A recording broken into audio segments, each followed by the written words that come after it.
Bonjour Michel de Pixapitcher. Pour ce Mac du mois de mars, je vais vous parler de l'effet Fractalus, après l'effet tourbillon dont je vous ai parlé il y a pas longtemps. Je vais vous parler d'un petit logiciel que j'ai téléchargé et que je trouve très sympa qui s'appelle Active Neon.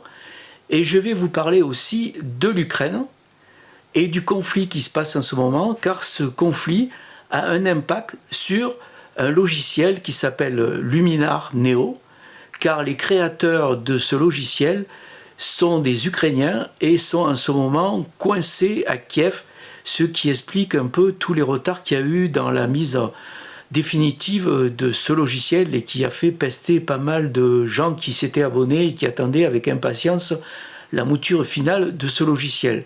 Maintenant, on sait un peu pourquoi il y a eu tous ces retards. Allez, c'est parti!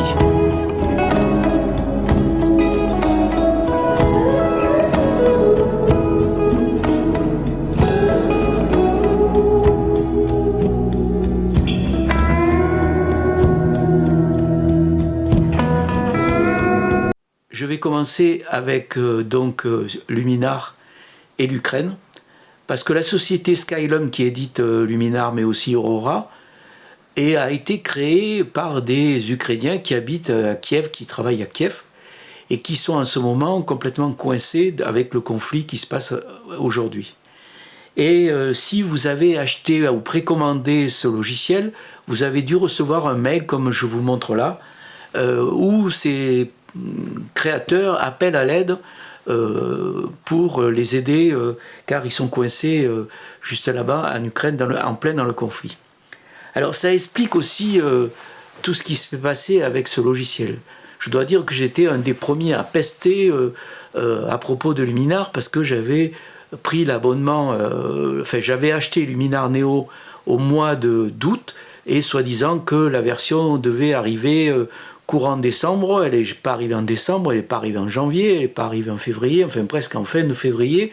Il y a eu une première version, une plus ou moins bêta, et puis après, il y a eu la version 1 qui, quelques jours plus tard, avec une nouvelle version. Donc ça m'avait un peu agacé de voir qu'on achetait un logiciel et qu'en fait, il n'était pas tout à fait fini. Mais l'explication était simple, c'est que, évidemment, les créateurs de ce logiciel étaient en plein conflit et avaient beaucoup de problèmes à travailler vu ce qui se passe en ce moment. Alors, dans ce mail, vous pourrez le voir, ils appellent à l'aide, ils demandent de l'aide.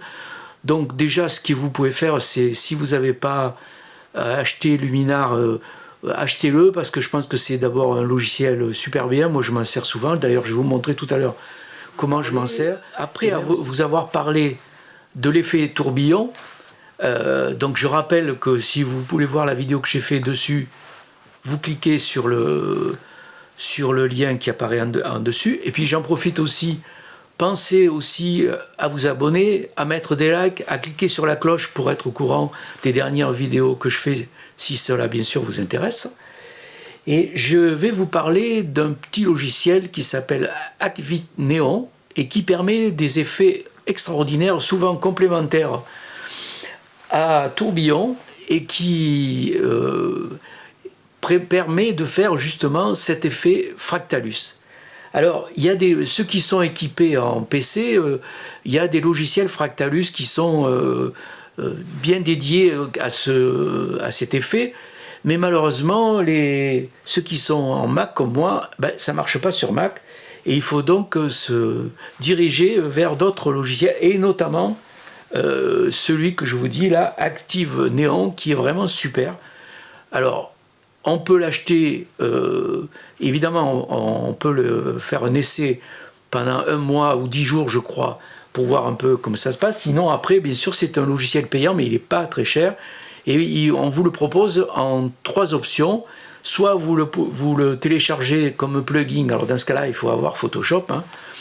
Soit vous l'achetez que en tant que logiciel indépendant, donc il va marcher tout seul. Hein.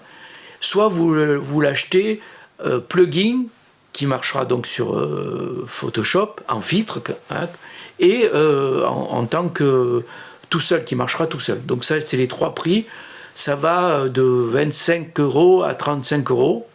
Voilà, donc je vous conseille de prendre la version plugin plus le logiciel indépendant. Vous verrez, vous pouvez faire plein de trucs, pas que l'effet Fractalus. Alors, ce que je vous propose, c'est d'aller voir ce logiciel tout de suite sur l'ordinateur et voir un peu comment il fonctionne sur 2 ou 3 photos que j'ai choisies. A tout de suite. Alors, j'ai ouvert donc le logiciel Acvis Neon. J'ai ouvert une photo et tout de suite, il met un petit carré avec les modifications qu'il fait. Et vous avez ici toutes les modifications que le logiciel propose. Alors vous voyez en bas à droite, vous voyez un peu tout ce qu'il peut faire. Alors il y a des trucs qui sont absolument dingues. Hein. Vous voyez? Voilà. Alors si je fais par exemple ça, et je fais, vous voyez, il y avait avant, après, alors vous voyez, avant c'était comme ça, et il va appliquer le filtre, vous voyez, il y a ça des fils, vous voyez ici, là, voilà, voilà ce que ça donne, c'est assez sympa comme truc. Alors, vous avez 3 tonnes d'effets, hein.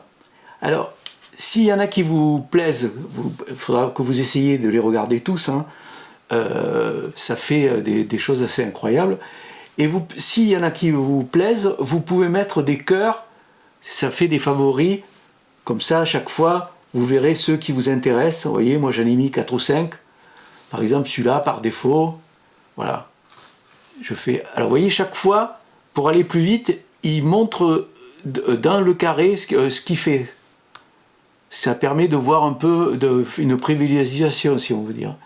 Donc là je vais faire, voilà, il est en train, ça c'est l'ancien.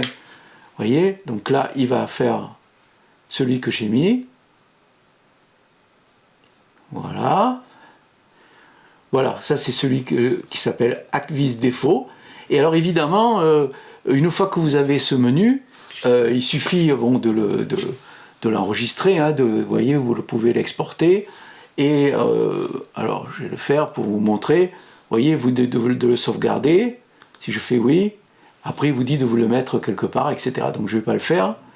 Et alors, ce qui est intéressant, c'est que, évidemment, une fois que ça, c'est les réglages par défaut, vous pouvez après modifier plein de choses, la variété de l'intensité de lumière, le flou, etc. Et vous pouvez faire plein de trucs. Alors, je ne vais pas les faire parce que ça serait trop long, mais vous pouvez vous amuser à faire tous ces bidouillages, si on peut dire. Vous voyez un peu ce que peut faire donc ce logiciel. Donc ça s'appelle la Fractalus, c'est le phénomène Fractalius.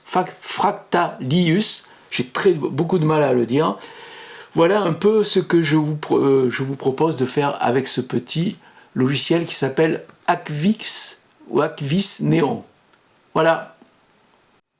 Après vous avoir parlé de Luminar Neo et d'Active Neon, je vais vous montrer comment je les utilise en plugin dans Photoshop pour, à partir de cette image que vous voyez là, pour obtenir celle-ci. Allez, on va tout de suite sur l'ordinateur et je vous montre comment je fais. J'ai ouvert cette photo dans Photoshop, c'est une photo de street art fait à Paris. Et tout de suite, je m'aperçois que dans le ciel, il y a des fils électriques.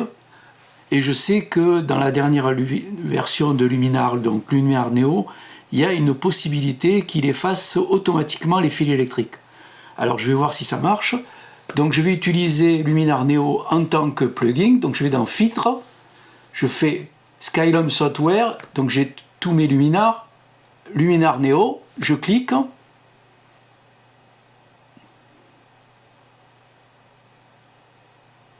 Voilà, on arrive, là je suis donc dans Luminar Neo. Je vais dans Édition et je vais ici dans le menu Effacer. Je clique, il y a plusieurs options. Vous voyez, il y a Effacer et il y a surtout Supprimer les lignes électriques. Donc je clique dessus. Alors, il travaille avec l'intelligence artificielle, donc ça met un certain temps. Voilà, je le laisse faire, hein. C'est très long. Pourtant, j'ai un Mac assez puissant.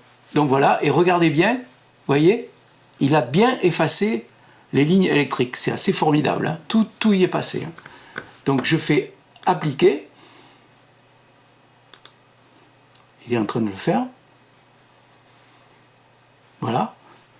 Et donc il se ferme, vous voyez, et il revient dans Photoshop et on voit évidemment ici qu'il n'y a plus les filtres. Alors je continue mon traitement. Je vais faire l'opération tourbillon. Donc si vous ne savez pas comment j'ai fait une vidéo là-dessus, exactement là-dessus. Donc il suffira de cliquer sur le lien qui apparaît en dessus. Et donc j'ai préparé une action tourbillon pour ne pas me retaper tous les différentes étapes. Donc je lance l'action pour faire tourbillon. Donc là vous voyez il est en train de faire tous les... Voilà, vous allez voir, on va voir apparaître. Voilà ce que ça donne. Alors maintenant, ce que je vais faire, comme la dernière fois, je vais décocher ici le tourbillon pour tomber sur l'image originale. Et sur cette image originale, je vais essayer de détourer le personnage pour après l'inclure dans le tourbillon. Donc je vais ici, vous voyez, il faut que ça soit l'outil sélection rapide soit sélectionné. Je fais sélectionner un sujet. Alors il doit le faire, vous voyez, il a fait automatiquement. Ça a bien marché. Hein. Alors il y a peut-être des petits réglages, je ne vous le fais pas automatiquement. Et là, je rajoute un masque de fusion. Donc voilà ce qu'il a fait. Alors je vais faire un petit contour progressif pour que le passage soit plus doux. Vous voyez.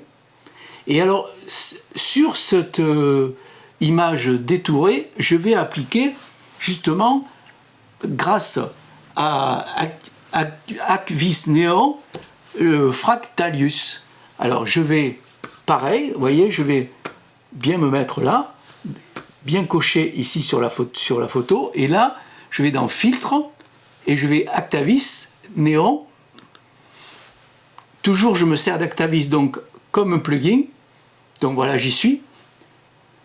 Et vous voyez, dans le petit carré, par défaut, il fait... Alors je vais prendre celui-là, hein, je pourrais en prendre plein, hein. Vous voyez, mais je vais prendre bien celui-là. Voilà. Je fais après. Donc il est en train de le faire. Vous allez voir ce qu'il fait. Alors lui, évidemment, il a pas appliqué le masque de fusion, mais c'est pas grave. Parce que vous allez voir après, voilà. Donc là, vous voyez ce qu'il a fait, c'est assez sympa. Hein. Donc ce que je fais, c'est que je quitte. Voilà, il me propose de sauver, d'appliquer le changement, je fais oui. Voilà, donc il va fermer, et vous voyez, hop, il a fait que sur la photo qui est détourée. Alors maintenant, je vais remettre en visuel le tourbillon, et puisque je fais comme la dernière fois, je vais passer le calque en dessus, où il y a le personnage, et vous voyez ce que ça donne, c'est assez super. Alors ce que je peux faire, c'est tout en étant bien là-dessus, c'est le modifier, parce que là, vous voyez, il est un peu de travers, alors je vais essayer de le faire. Donc je fais commande T ou CTRL T si vous êtes sur PC, et puis là, vous voyez, avec le petit truc qui tourne, je vais tourner l'image comme ça, et puis je vais la descendre, voilà, comme ça. Je peux l'agrandir un peu, voilà, comme ça, c'est sympa. Voilà. Et voilà l'image définitive. Il ne me reste plus qu'à l'enregistrer. Voilà, ce Mac Photo de mars se termine. J'espère que vous allez bien vous amuser à essayer Tourbillon ou Fractalus. On se retrouve bientôt, notamment pour un portrait d'un photographe. Cette fois, ça sera une jeune photographe de chez Magnum. Je le répète, pensez à mettre des likes et à vous abonner en cliquant sur la petite cloche si vous voulez être au courant des dernières vidéos que je fais. Et je vous souhaite une bonne journée, portez-vous bien et faites de bonnes photos. À bientôt.